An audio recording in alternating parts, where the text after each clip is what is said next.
flying is off now.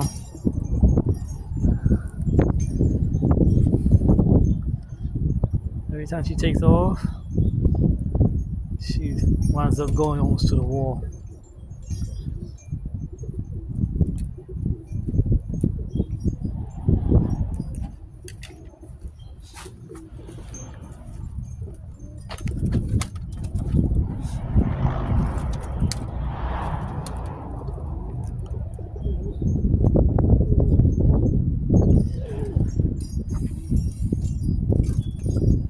She knows the way in is to the trap door, but she can't figure it out now. Every time she flies up, like she flies back down a little harder.